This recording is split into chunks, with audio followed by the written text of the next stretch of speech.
So today we're going to reflect on and explore this idea of literature as communication, which has been with us this entire semester as we've read Shakespeare and Kafka. Now, it's not difficult to understand that literature is a form of communication, but the question is what makes this form of communication different from other forms, and what unique truths can literature communicate? The reason we're working with this is because this idea is really a threshold concept. Threshold concept can be considered as akin to a portal opening up a new and previously inaccessible way of thinking about something. It represents a transformed way of understanding or interpreting or viewing something, without which the learner cannot progress. So the important thing is that as a threshold concept, if you get this, if you get how literature and art can communicate, what they can communicate, and what unique truths they can communicate, then you will be able to access the discipline at a high level. That's a kind of portal for you. However, if you're missing this, it becomes a kind of ceiling. You won't be able to progress further without getting this. So it's very key, and that's why we're working with it. Right. So with Shakespeare, we came to the understanding that an author can communicate truths about the human condition through a literary work. Shakespeare does this in part by creating complex characters. So if you remember, I asked you this question: have you ever said one thing and meant another? What were the circumstances? And you guys gave me all kinds of circumstances where that was the case, and you had some really great examples. And what we took away from that is that human beings are complex. Now, that's a kind of truth, right? But it presents a challenge for a writer. How can an author represent human complexity? We keep in mind that a character is not actually a person. A character is constructed, is created, is developed, can be static or dynamic, but a character is a representation. What makes a character good? Well, Shakespeare shows us what makes a character good is that character's complexity, what we might think of as verisimilitude.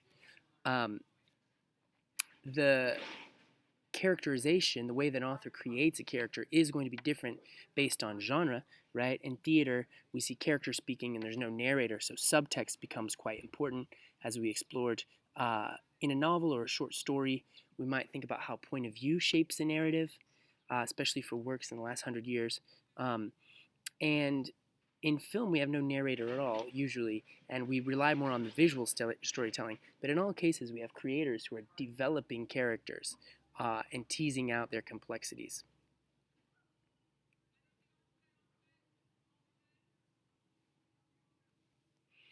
The other thing that we took away from looking at Shakespeare, in addition to the way he creates complex characters, is how he develops universal themes that can be understood both to reflect and transcend the playwright's immediate context. We know that a theme is a central idea a creator explores through a text. So if we zoom out for a second, I'd like you to consider, why does a writer write? Why does a creator create? To express their emotions, sure, I guess, but also to explore ideas that matter in the real world. Themes, right? The imagined, constructed other world of the writer provides a space to see how different ideas or possibilities play out. This can illuminate things about the human condition or human nature, how people are, and about the world in which we live. So we did a kind of visualization activity where we were thinking back to our parents, and their parents' parents, and generations of people reading Shakespeare's Macbeth over the ages, over the last 400 years, and we contrasted that with this sort of fictionalized, silly diary entry that I wrote from the perspective of William Shakespeare. It may be that in the diary entry he's trying to express his emotions, right? A lot of students think that writers write to express their emotions, and that's in part true, right? But we see a big difference between a diary, something that's written essentially for himself, essentially to process emotions or whatever, and a work of literature, right? It's a big difference. It's a very big difference, and it illuminates something about purpose beyond just expressing his emotions, right? People think Shakespeare writes to express his emotions, but he's doing something more than that. And we know that art aspires to make us think and feel. Macbeth and Hamlet and even Romeo and Juliet, these works are trying to make us think and are trying to make us feel. So if the author has a purpose beyond expressing his emotions, what is that? And how does that work? Well, we might start by thinking about those themes, the ideas that the writer is exploring through the text. We see these in Macbeth, ideas like appearances and reality, conscience, what else? Ambition. These are ideas that Shakespeare is thinking about and wants us to think about and reflect on. Another analogy that we looked at was this story I told of adults on the porch, of being at my brother's house, sitting up late at night with my brother, talking on the porch. He has 2 kids. One is 8 and 5 at the moment. And, they're both sitting there on the porch with us. The 8-year-old is playing with his cars or whatever, but he's listening into everything. The 5-year-old, by contrast, cannot understand why we want to sit there and talk in the first place, and he wants us to come and play with him. The 8-year-old oftentimes later will ask my brother questions about, why were you guys talking about this, or what did Uncle Eric mean when he said this? That really illustrates how the audience of what we're saying, well, it illustrates something about audience. And my brother and I, in talking about different things, politics or whatever ideas we're talking about, we have a purpose for talking about those, and our audience is each other. But this 8-year-old and this 5-year-old, they can access what we're saying in different ways. The 5-year-old can't make any sense of it. The 8-year-old can start to make sense of it and has questions, right? But still, a lot of what we're saying is going over his head. Literature works that way. The text creates its own audience. If you want to make your audience think or feel something, you've got to start by knowing your audience. So my brother and I talking, really, that's the audience of our discussions is above that of an 8-year-old or a 5-year-old. And so in a way, there's limitations to what those two can get out of our discussion, of our communication. The same is true with a literary writer. Somebody like Shakespeare really isn't trying to help the reader understand, isn't trying to get his point across or to help the reader understand what's going on in the story. If you're a reader and you're not, what can we say, patient enough, sophisticated enough, or cultured enough, or experienced enough with the art of storytelling, I'm not sure that a literary author is going to wait for you. So some literary authors aren't going to wait for you. So if you're reading Shakespeare and you can't take anything from it, I'm not sure Shakespeare is concerned with that, because meanwhile Shakespeare does have an audience, and the text may be sort of above your head. You might be that 8-year-old who can ask questions and access it at some level, or you might be the 5-year-old who's thinking, why are we doing this in the first place? So we have purpose and audience. The assumptions when we're talking about literary text is that it's a two-way street.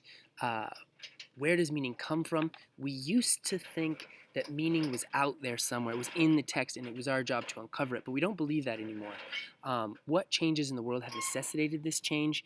A lot of the changes that we've talked about over the last 100 years, modernization, economic, historical changes, and changes to the way we see the world. One of the most influential thinkers in terms of literary studies is someone called Louise Rosenblatt, who 50 years ago came up with this theory that's really shaped our understanding of literary studies since, and it's based around the idea of transactions. We don't assume, as I mentioned, we don't assume that meaning is just something that's out there. Instead, we assume meaning is something that's a transaction that happens based on a transaction between a text and a reader.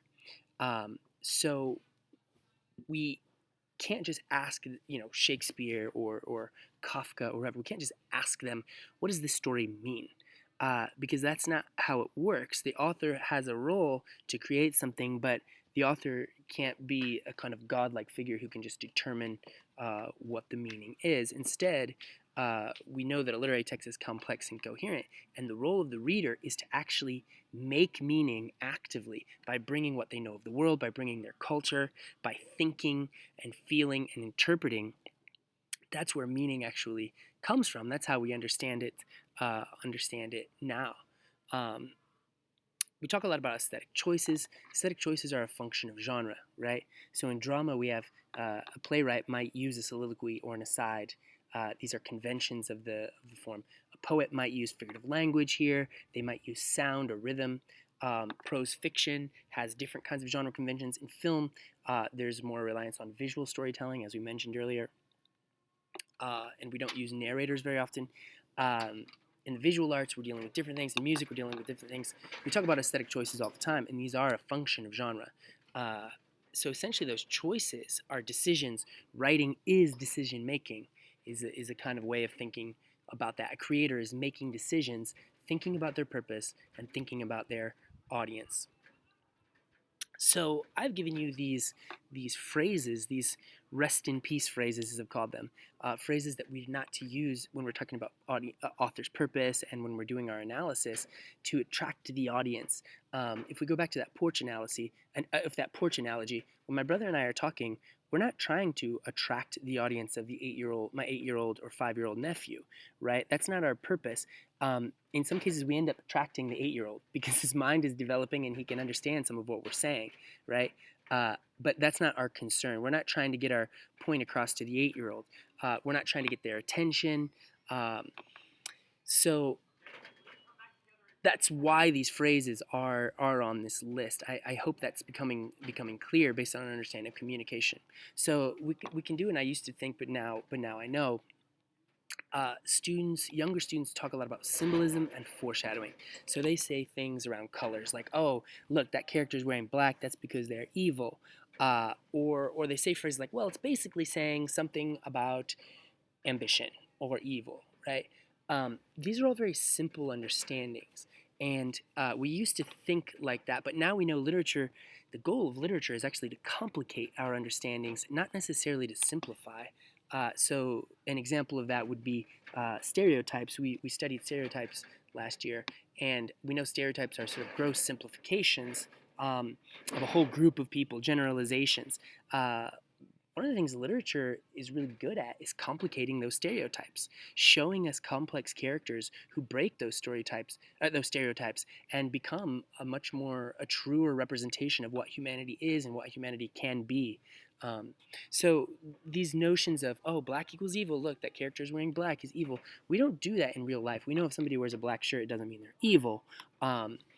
We're moving to an understanding of the complexities of literature and understanding that in a way literature is trying to complicate our understandings and show us the nuance that is in the world. So foreshadowing, is another example. I think students learn it when they're young, and it's easy for them to use because they understand how it works, right? If we take this to a more sophisticated understanding, if we say when an idea is explored, remember that's a theme, an idea that a creator explores, that means it comes up again and again and is developed. A good resolution to a narrative feels at once inevitable and surprising. So instead of focusing on foreshadowing, we can notice this thing, this idea, this motif, this image is coming up again and again. Why? What's happening there?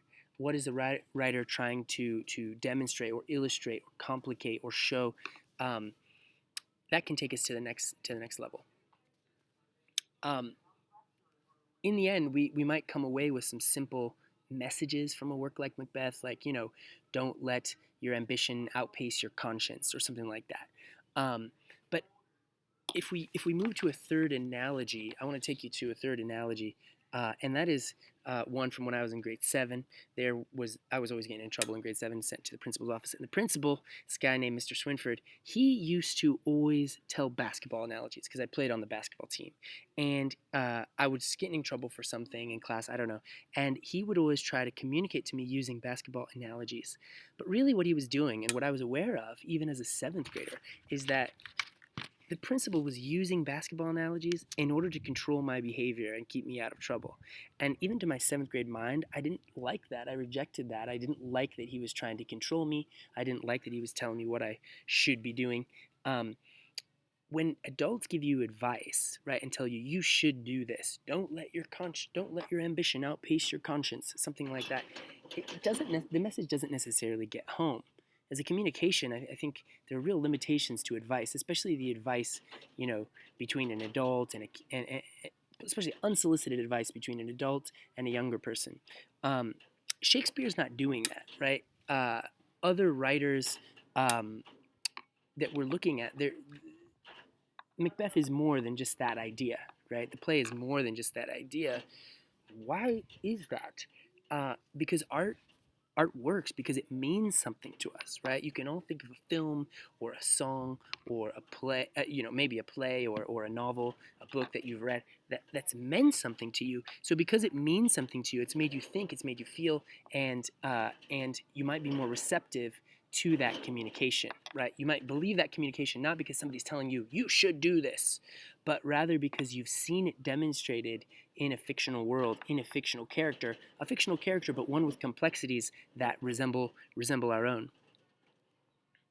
So, a couple enduring understandings that we're going to take away from this idea of literature as communication. Literature can bring elements of the human condition into sharper focus. They can help us to think about what it is to be human, the world we live in,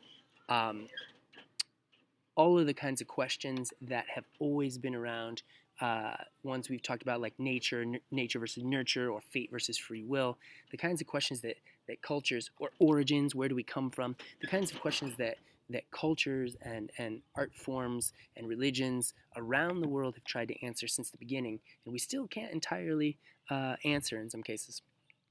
Literature can bring those elements into sharper focus.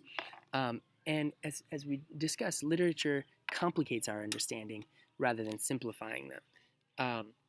Through the complexities in the characters, through a theme that's being explored, the fact that the idea needs to be explored, it shows it's not a simple idea that you can just say something about. You need to take time, take a couple hundred pages, say, if you're talking about a novel, or you need to take a few hours if you're talking about a drama, to really explore the different sides of this idea. The complexities of literature require us to think and feel and to interpret. These skills can help us interpret the complexities of life. So as I said, none of you would see one of your peers wearing a black shirt and think, oh, that's because my peer is evil or wants to do something bad today. None of you would do that because you know that human beings are much more complex, and that's not why they wear the color black. But by reading and thinking seriously and engaging with literature, this can actually help us to interpret the complexities of life, the complexities of relationship, engaging with people who are different than us or come from different cultures. All these are things that we skills that we develop by engaging closely with literature.